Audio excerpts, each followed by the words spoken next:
Hello and welcome to the Morrison Run, the podcast where we read and discuss everything written by Grant Morrison. My name is Bertie. My name is Leon. And I'm Angwin. And today we're discussing brand new Batman Deadpool. Not Deadpool Batman. Yes, not to be Different confused. Stories. Is this our first time reviewing a brand new story? Yeah, well, we kind of, for All-Star Superman, did we talk about the movie? No, this is our first time talking about a new story. Yeah. Pretty exciting. Wow. What do you guys think about new things? I think it's good to embrace the new and embrace the future. Except for when it's bad and is hurting everyone. Agreed. Do you think that we should embrace Batman Deadpool? Yeah, because it was kind of fun. Yeah. I agree. I like the bit where Deadpool's just like nattering. Deadpool's like, oh, normally people get really annoyed when I keep talking, but you seem to be totally fine. And he's like, yeah, I hang out with a hyperactive teenager all the time, and my arch nemesis is a clown. And I was like, that's actually quite cute. Yeah. So we mentioned that there were two comics that came out. There was Deadpool Batman, which was published by Marvel and was written by Zeb Wells, and that came out first. And then this came out, which is Batman Deadpool, published by DC, written by Grant Morrison. So I guess in the Marvel story, Batman and Deadpool meet, I guess, for the first time. And it's like kind of a stupid little story where they just like mess around with Joker or whatever. It barely relates to this story. Like, I don't even know if they mention each other as stories. And I kind of got the vibe that Zeb Wells was kind of just told, Grant Morrison's doing something. You just do something that won't have like any impact on that. Like I feel like the Zeb Wells story was written after or just completely written separately. Zeb Wells has a bit of a track record for being messed around with editorial that is so true. I think if it's another case of that, it is very unfair. But yeah, it wasn't as strong. Really. Zeb Wells gets a lot of hate, but is genuinely a great writer. He's written some great stuff, especially in the world of X-Men. He's written Hellions and New Mutants, which were great. But he gets a lot of hate from Spider-Man fans, which I think is unwarranted to some degree. Grant Morrison's explanation for why the Marvel and DC universe have been crossing over a bit recently is that two beings who are kind of like universes. They kind of are the universes. Yeah. And I think they debuted in one of the other crossovers from decades ago. Basically, they were having sex, and that's every time they have sex, the Marvel and DC universes like become one for a little bit, and then back to normal, and this story is about Batman and Deadpool kind of are a bit more self-aware. They kind of know that these memories aren't real, and they're trying to figure out what's going on. So it's a fun explanation. I like how it's done as well. It's kind of revealed throughout the story. We see them at the start, like it looks like it could be this kind of grand thing of the universes merging, but then as the story goes on, we see that the universes basically just had like a one-night stand, and I think that's a really fun way of doing it. This is kind of the explanation for like all the DC Marvel stuff that's been happening, and all the stories are so disconnected, and they're just like opportunities to have these silly crossovers, and there's not that much of like a bigger story to it, and the individual stories don't even necessarily make sense with each other. A lot of them. And I think that's fine. I think a crossover like this, it should just be an opportunity to do as much fun stories as possible. I agree. Yeah, there was a joke at the end after the reveal that the two universes just like hooked up. That one of them was gonna like review the other on an app. Yeah, I thought that was a bit weird, and then I sort of looked up like discussions about the comic on Reddit, and apparently that was a reference to It's Always Sunny in Philadelphia. There was like a joke about a dating app with a rating system, but I just thought that was really weird, and I didn't get it. I thought I didn't understand that joke. I read it and I just assumed that actually happened in the real world, but then after sitting with it for a bit, I was like, this actually might be a reference. So there's just an episode where there's sort of like a date rating app, and and one of the characters gets really obsessed with having a high rating, and then it just hijinks ensue. But I thought that was really cool. I didn't realize that it was a reference. I thought that was a sort of just like a joke that bounces around the comedy community, either in LA or just like globally. That's really cool. Yeah, I think a lot of this issue is like little references and stuff, especially to Grant Morrison's other work. Well, Animal Man mostly, and John Ostrander's Suicide Squad. There was quite a big reference to that, which we'll get around to discussing. There's a couple moments of Grant Morrison writing Deadpool trying to use like modern slang, like Gen Z slang. Yeah. And yeah. And I don't think there wasn't anything like super cringe, but it's not perfect. I don't know, it's but not, yeah. I felt like the ending with the date rating app. When I first read it, it felt like a bad attempt at like a modern joke that was inaccurate to how these things actually work. But knowing that it's a reference makes more sense. I feel like this episode didn't even come out recently, though. It came out in season 10 of It's Always Sunny. I think It's Always Sunny started in 2005. So this still going?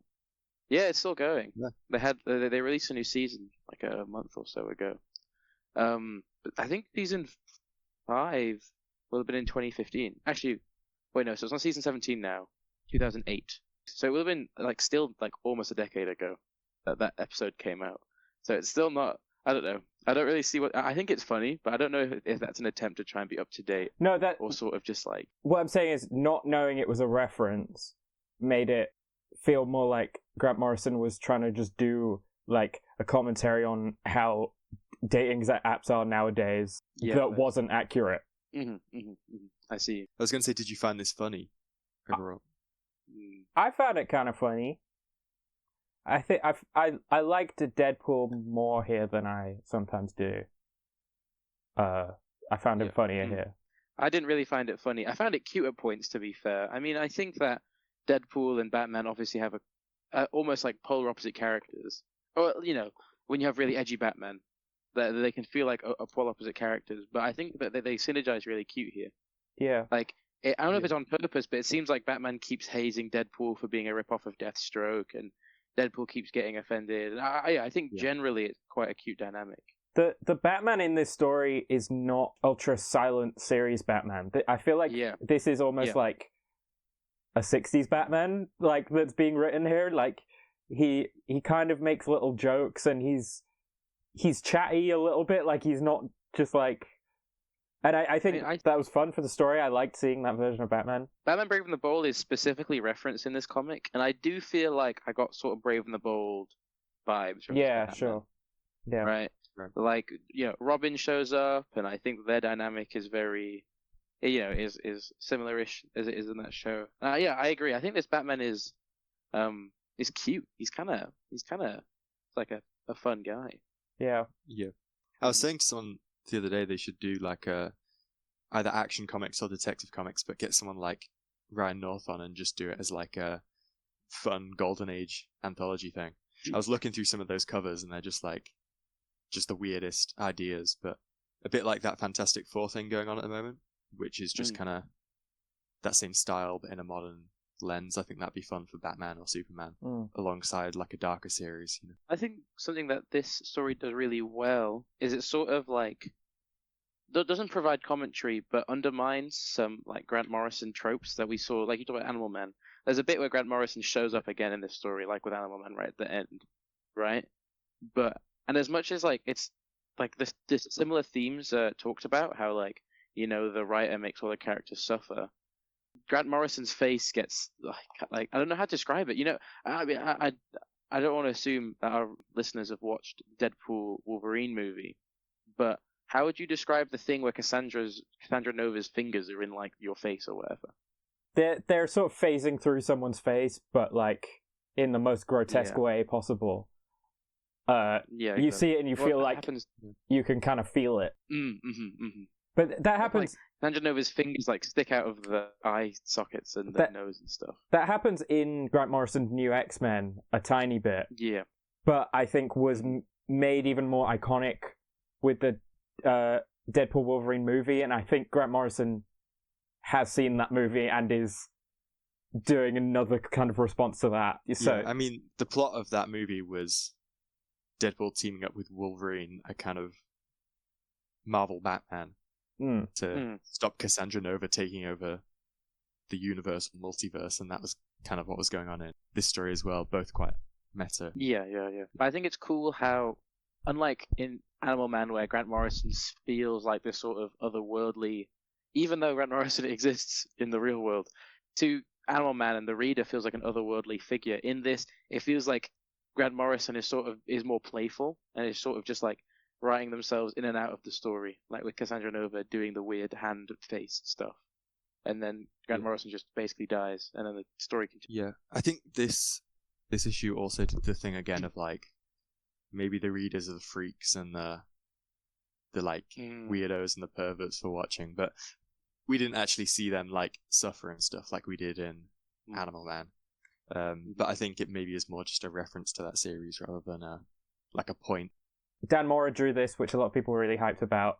He definitely feels like the artist of right now. Like, Dan Mora is drawing a lot of stuff at DC, and a lot of people really love. Someone who's collaborated with Grant Morrison in the past. Oh yeah, of course. Claus. Yes, Klaus or Claus. Claus would make sense actually. I don't know. I was thinking like Santa Claus, but yeah. But I like that Dan Mora is doing this because Dan Mora is so of the now.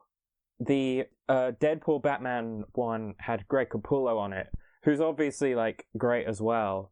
But Greg Capullo is a little bit of an older artist, and I think there's something I just like about getting an artist who's like so relevant right now to do this, because it feels like in the future this is going to be such a time capsule of like this specific moment in Marvel and DC. So I think that was like the perfect person to get to do a story like this. Yeah. What about this like Batman Wolverine bit, whatever he's called? So Darkclaw shows up, which is a reference to the old Amalgam Comics universe from the 90s, which is when Marvel and DC crossed over, not for the first time, but in a big event. It might be the last time they crossed over actually, and that was like a massive event where they were doing loads of these Amalgam Comics books, and Wolverine and Batman, who were the biggest characters at each company at the time, I would think. Well, definitely Batman. I think same for Wolverine, if not maybe Spider-Man. But they were blended into the character Darkclaw, who, I mean, I don't know anything about Darkclaw, like, I haven't read any Darkclaw comics, but it seems like quite a silly little, just like 90s extreme mashup. It's very much like, even Darkclaw's design just looks like something you'd make up as a kid. Like, it's just like, what if Wolverine and Batman? But Darkclaw comes about in this story because Deadpool puts Batman in the Lazarus pit, and for some reason he comes back as Darkclaw. I don't know if that's really explained, but it doesn't need it. It seems like a payoff, the joke where Batman keeps making fun of Deadpool for the Deathstroke comparison, and then Deadpool keeps calling Batman by like Darkclaw, keeps comparing Batman to like Darkclaw and Moon Knight. Yeah. It seems almost like a payoff to that joke. But on the subject of outdated references, the chapter 3 to the Batman Deadpool part of this issue is called 2 Guys, 1 Keyboard. Yeah, I did notice that. I was like, why? Why? I don't really see. I think it's obviously meant to be a joke, but I don't know. I mean, I guess the people that this will be targeted towards will get them. We did get the reference, but I don't like it. Yeah, I think I can tell Grant Morrison writing this has just gone into like a certain zone where they're like, let me just do everything as stupid as possible. Every little stupid joke I've got, just put in there. Like, they've gone into a different zone for this comic, and I really respect that. Just on the art, while I'm looking at this sort of second half of it, something I don't love is, in this comic, when we first see Cassandra Nova, she looks like she does in New X-Men. She's drawn looking really scary and looking quite old. And it feels like Dan Mora's been told to draw her like that for that page, but then for the rest of it, she just like looks super young. She looks like she does in the movie. And I thought that was a bit like, I don't know. I think she looks way more like interesting as like this like old scary woman. That's fair. Comparison is especially strong because she's wearing like the safari hat. Yeah. As she does in New X-Men. Yeah. And I think maybe it's also meant to see that, we're talking about this blending, this moving from like old DC into new DC, old Marvel into new Marvel. Maybe it's sort of meant to, make that jump. I don't know. It just happens in one page, the change. Yeah. It's and it just is kind of abrupt and random. Yeah. I was just a bit thrown off by that. Yeah. What do you guys think about Dead Bat? Yeah. So that's like a big aspect of it. Like, I'm sure this is going to be on wikis and YouTube videos forever from now. But we see Dead Bat, who's a mashup of Deadpool and Batman, who just kind of comes out of nowhere because, as Comic Drake would say, because comics. Shout out all my Comic Drake fans. Who's Comic Drake? He's a YouTuber. Oh, sorry. I thought... Oh, okay, that makes sense. It's the way Grant Morrison, like, defeats Cassandra Nova is, like, fully leaning into the stupidest idea they have and creating Dead Bat. Which... Yeah. I thought was a bit fun. Like, it's quite, like, on the nose, but I don't know. I enjoyed it. Yeah. I think that's going to be an action figure very soon. Actually, maybe. I don't know if they can because DC is like McLaren, Marvel is Hasbro, so the rights on that would be like really complicated. I'm gonna be honest. Even though I like read this the other day, I kind of forgot the Dark Law Dead Bat things. I think maybe it just didn't maybe click with me that much. Damian Wayne shows up in this. It's the Damian Wayne Robin. And I feel like Damien's just written in a way, like I feel like Grant Morrison's vaguely kept up with how Damien's changed as a character since they wrote him. And it's interesting to see Grant Morrison write this new version of Damien. There's a moment right at the end where Damien says, "Father?" and then two voices reply saying Damien. And that's Batman and Grant Morrison, because Grant Morrison could be seen as Damien's father in quotations. And I thought that was I just thought that was a really interesting moment. It just like adding that extra speech bubble. It's not like acknowledged in the story, but I thought that was quite interesting. Is cool. Yeah, I agree. Do you think in the upcoming like the Batman movie, the Batman DCU movies, is it confirmed that Robin's going to be Damien? That was the initial plan, and I don't know if it's still. Well, they announced that like from the jump, and for some reason, as time goes on, I keep hearing more and more debate about whether they should do that, whether they are doing that. But there have been no signs that they're changing their mind. Like James Gunn hasn't pointed to them changing their mind. James Gunn has still talked about trying to get that movie made. So.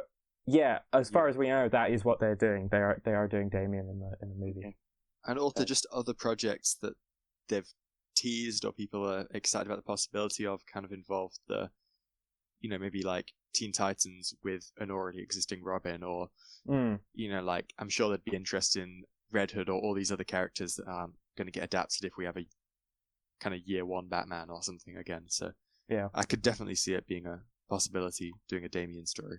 Okay, yeah.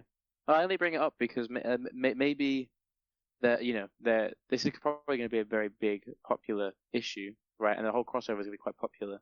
Maybe this is them sort of seeing people are feeling about having Damien be the main Robin for the next however long. Maybe. Yeah, just speculation, just something to think about. Just true on that. I do like you mentioned this before, but like I think it would be so easy to write Deadpool as like a fan of Batman. But in this, he's just like, he doesn't really seem to know about Batman or Robin, and I kind of like that. I think that just made it more interesting. I thought when they announced the crossover being Deadpool orientated, it'd be like him merging Marvel and DC by, I don't know, like getting in contact with like a DC writer and doing some weird meta thing. Do you know what I mean? Like a bit like Deadpool kills the Marvel universe, him like stepping out and that kind of thing. I thought that was going to be the idea, and I was surprised it wasn't. I think it makes sense. I mean, the Deadpool Wolverine movie was sort of like that. Yeah. Right? And I do think that it would have hit a lot of similar sort of story beats and emotions if it was like that. In terms of Deadpool, the idea of Deadpool, like, if he was like a massive fan of Batman in the story, which again would have been really easy. We've seen that so many times. Like the Deadpool Wolverine movie was just that, where he's like such a fan of Wolverine that spins the whole movie into action. The Deadpool Spider-Man comics are all about Deadpool being obsessed with Spider-Man as well. So it's like we've seen that enough. It's kind of more interesting if he doesn't know much about Batman. I have a question. Yes. So at one point in this comic book, we have Deadpool and Batman going into like the Joker River of Love with like big Joker face, and they've got like the swan, like little swan boat. Is that a common set piece in modern and other Batman stories? Because obviously, like the River of Love is famously from The Dark Knight Returns, when Batman and the Joker, they fight in the River of Love because they're in love, right?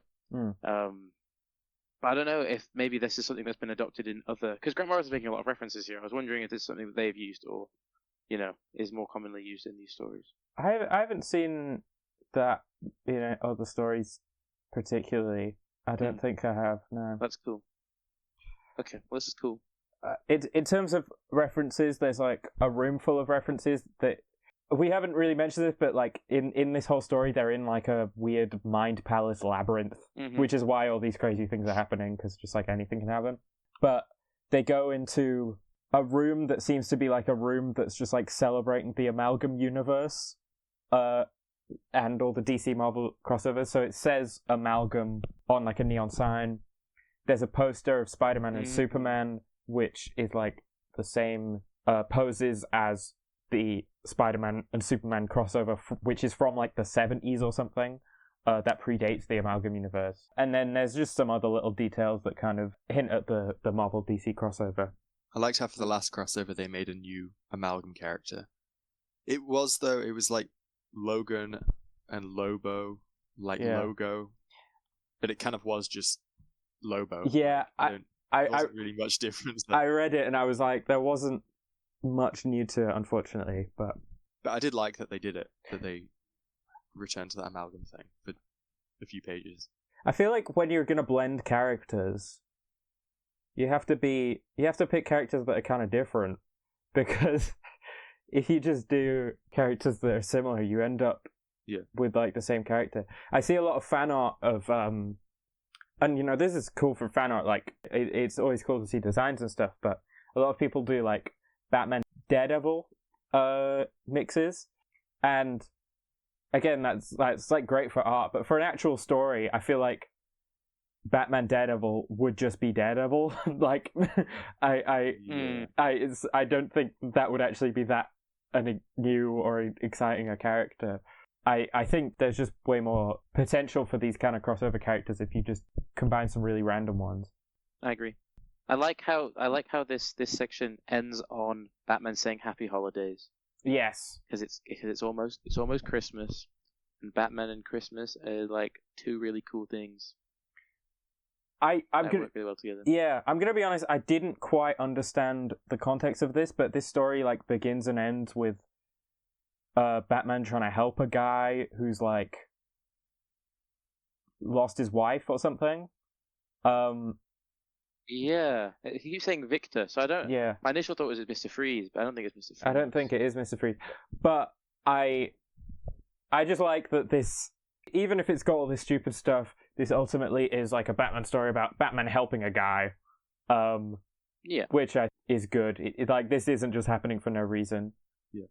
Any other details or thoughts? I really like the cape in this last panel as well. I mean, we may have spoken about this before, but I love how artists like the way an artist uses Batman's cape, I think can say a lot about them, because it's always just like a visual tool, right? It doesn't have a standard size or really like a specific way that it falls. Some people do it like really leathery and like realistic, and you know a lot of artists make it look, you know, sort of fantastical, flowing in ways that would be totally like infeasible. Like in this last panel, if the cape was this big, then it would just Batman just would not be able to walk, just like drag all on the floor. But I think that they're able to just make it look really cool. Yeah, and similarly to what I was saying about getting Dan Mora to draw this, there's no reason that they wouldn't do this. But the Batman and Robin designs in this issue are the Batman and Robin designs that were introduced this year, and like the logo and title used are all the ones introduced this year. And I just like that because it's like in the future this is going to be such a time capsule of like 2025 DC and Marvel, and I like seeing those designs already used in something that's going to be so high profile. Yeah, I think they also know that a lot of people who aren't regularly reading comics are going to be picking this up, so it is also a little bit of a taster for different, you know, writers, artists, characters, you know, things that can be in a comic and stuff.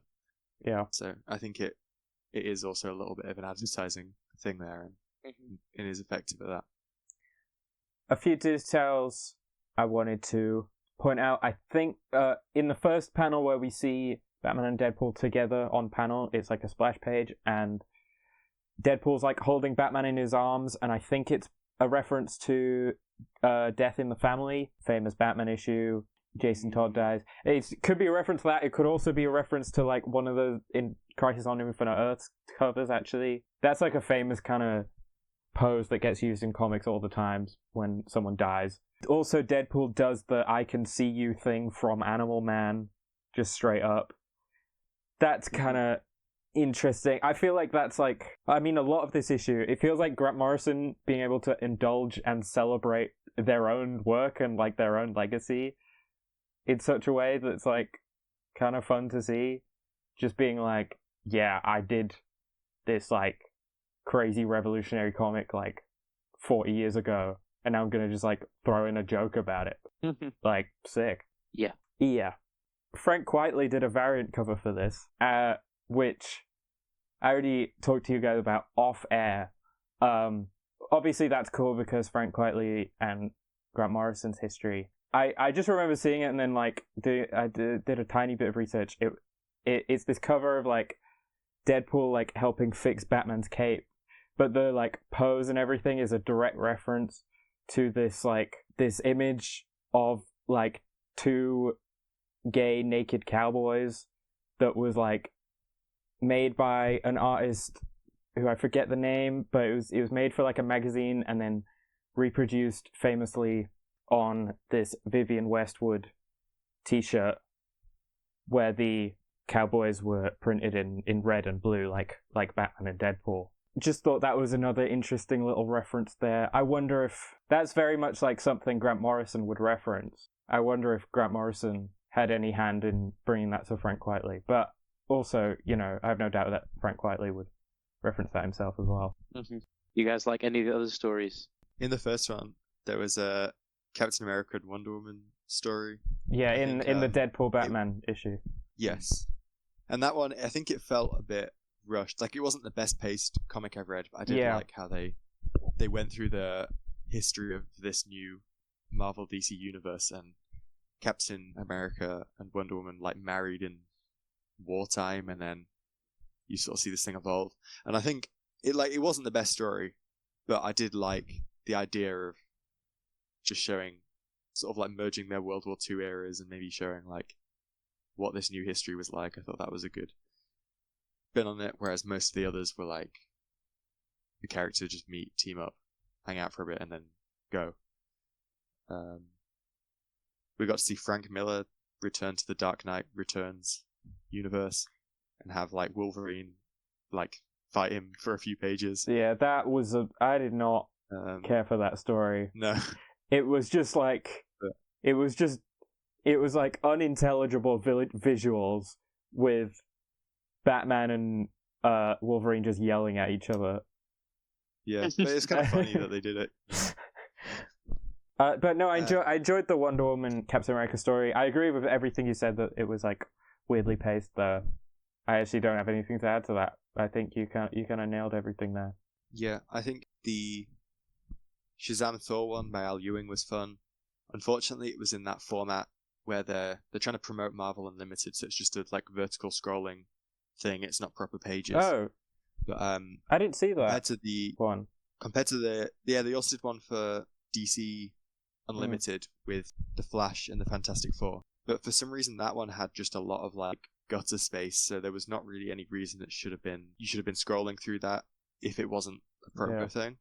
Whereas I think the Thor Shazam one at least did make good use of that, given the limitations, and it was just a bit longer than some of these other stories. It was like a proper short story where you see like Thor's powers are also linked to this Shazam magic.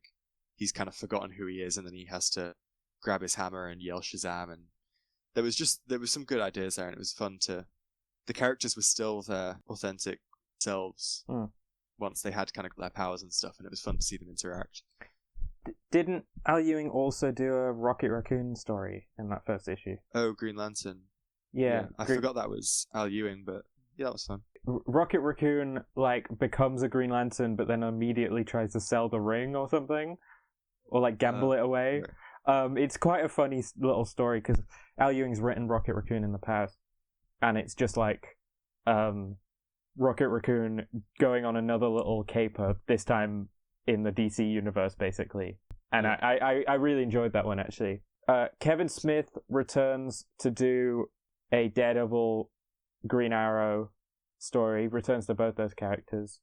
That was alright. It was just like... that one was like the most kind of basic form of like what you were saying, where the characters could kind of just bump into each other and what if they met? That was kind of like all it was, but like it was still cool to see. Yeah, so we've got a Constantine Doctor Strange story. I thought that was really good because it also continued from the Grant Morrison story. Like it kind of maintained the idea of the universes have merged and only some like self-aware people kind of know about that.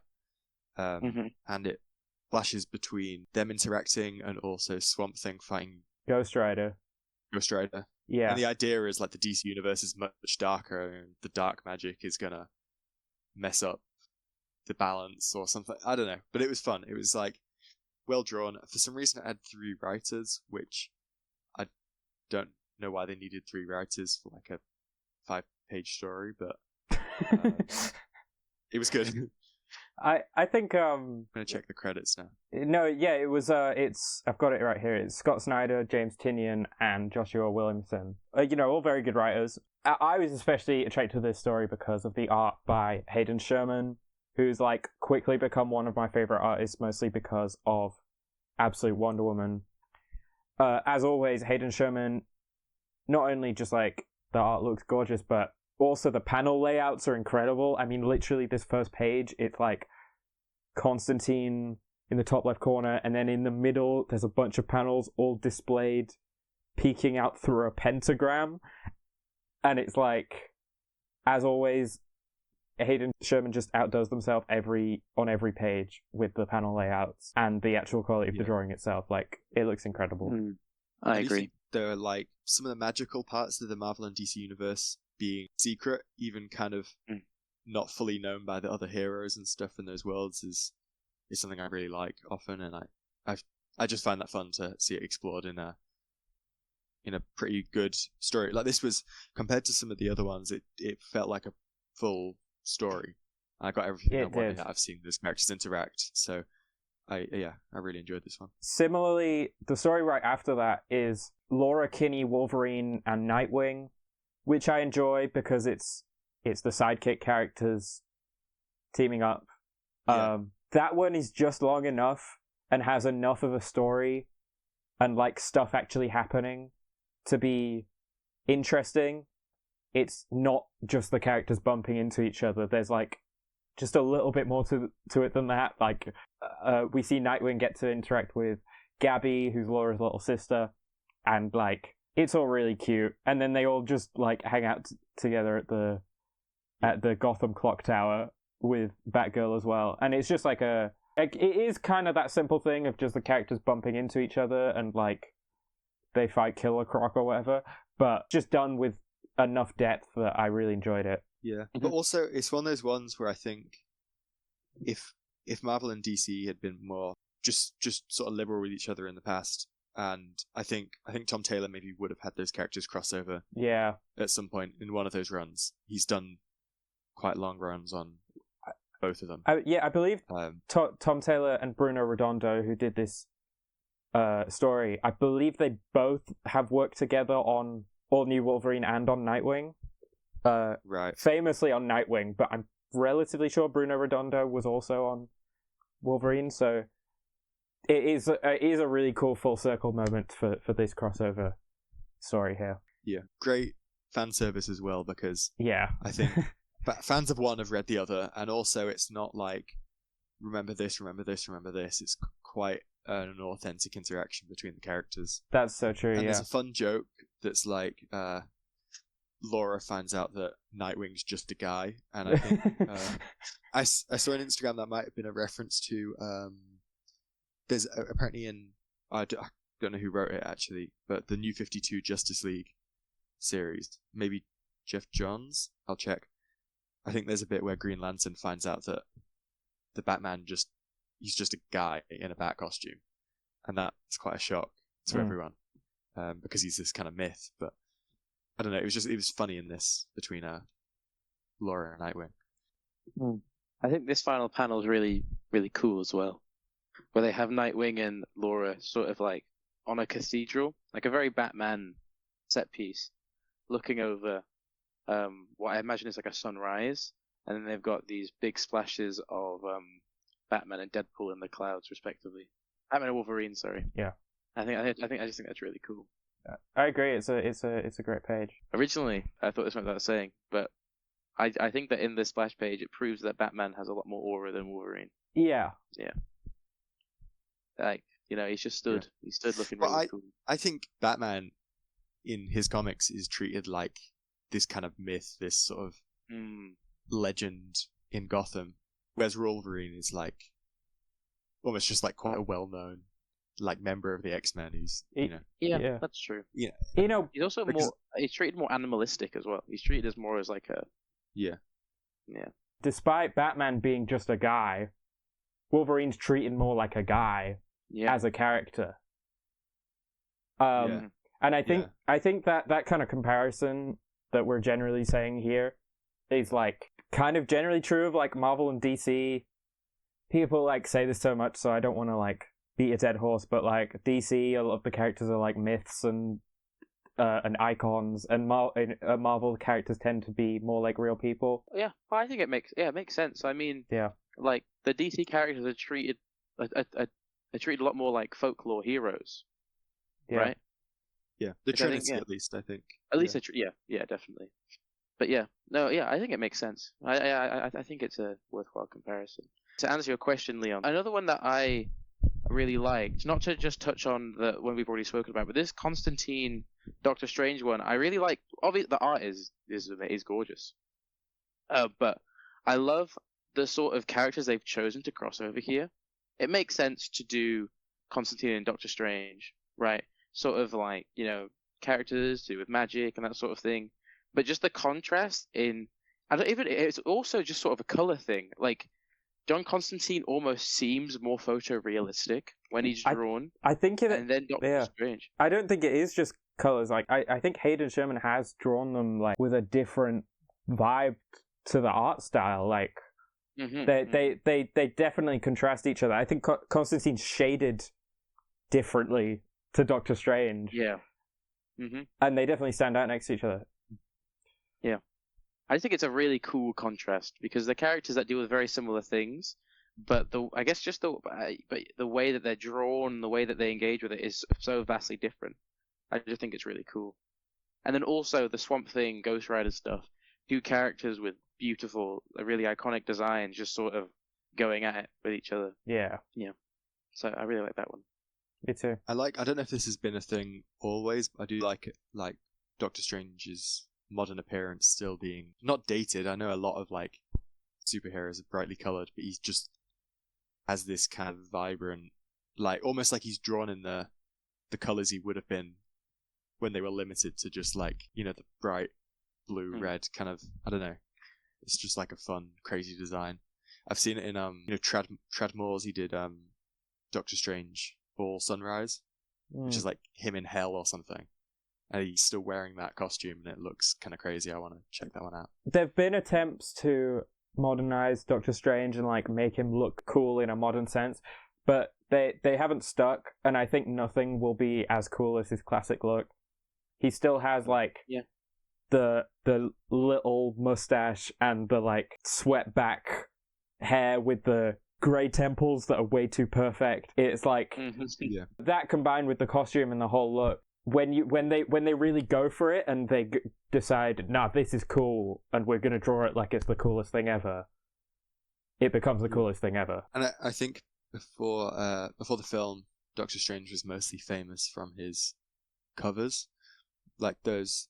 Do you know who illustrated these? Like the classic Doctor Strange series. Steve Ditko mostly. Spain. Was it? Just some like crazy covers, and I think they're always going back to that. I think. Sure, yeah. So this is a fun crossover, worth a read. Early Christmas present. What would you rate it? Okay, I'd give the Batman Deadpool story like a 2 out of 5. It's all right and it's fun, but especially like compared with what comes after, it doesn't really hit as much for me. Okay. As so I give it a 2. Overall, I'd give this like a 3. Sure. What you guys?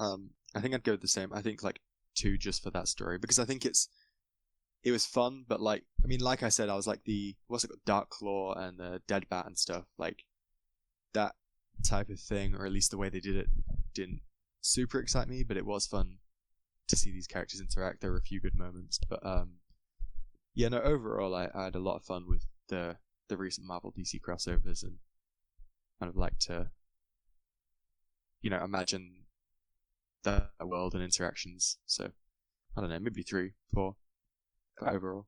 I'm right there with you guys. And Superman, Spider-Man soon. Really? Ooh. What? I didn't know. Yeah, they're doing 2 of them as well, like a DC one, a Marvel one. Oh, sick. Okay, I did think. Cool. Yeah, because they like picked Deadpool for the Batman one. I thought, maybe they'll do like Superman, X-Men or something, because those are their biggest hits right now. But they're doing Superman, Spider-Man again, and I think, I don't know. There's just a lot of talk online about X-Men. I feel like there's been a bit of a renaissance, or at least there was. Like there was. I feel like X-Men had a renaissance like last year, but I feel like people are over X-Men again. Like, I don't know. Me being a big X-Men fan, I definitely like a year or 2 ago. I definitely felt it. Like, oh, X-Men's back. Like, yeah, like. Yeah. I can be an X-Men fan like in public. I can chat to normal people about X-Men, but I felt it like going away again this year. Like yeah. And also we've got like a Spider-Man film coming out. You know, there's people, you know, Spider-Man is their biggest one overall. Yeah, like by far. Definitely.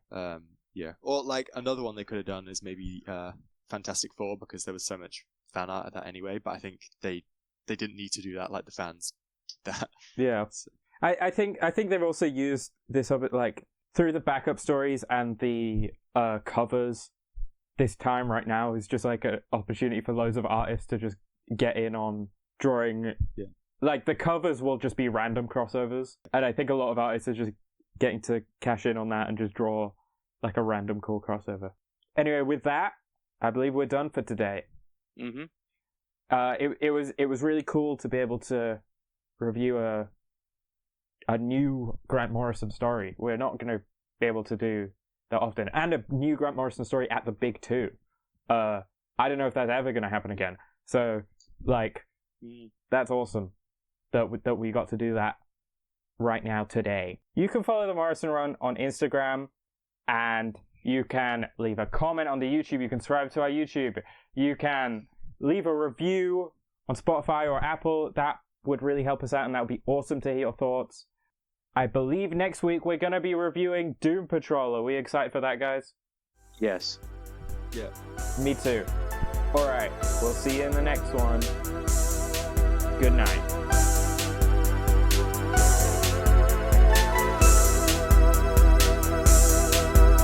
You can follow the Morrison Run at Instagram. Let me say that again because I said it wrong. You can follow the Morrison. You can follow the Morrison. I was gonna say it. Why would you do that? Sorry. That would just like. I didn't. I thought you implied that I was gonna do it. I didn't say your name at any point. Yeah, it was more of like a brainwave type. You do it then. I'm alright. You can follow the Morrison. You can follow them. Well, you do it. You can follow the Morrison Run. You can follow the Morrison Run. You can follow the Morrison Run. You don't have to follow it.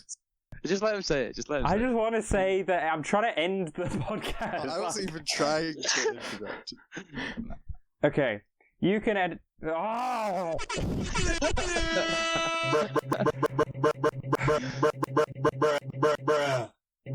You can just do it. I've been trying, man.